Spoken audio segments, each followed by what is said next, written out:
Ripoja akmens lejā no kalna, domāja, kā nu būs.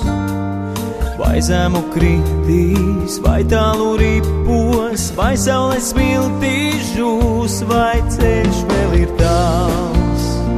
Nav neviens, kam pajautāt, viņš tic, ka nekad nevajadzēs tā. Bet tikmēr tur aiz kalna viņa pusē dziļā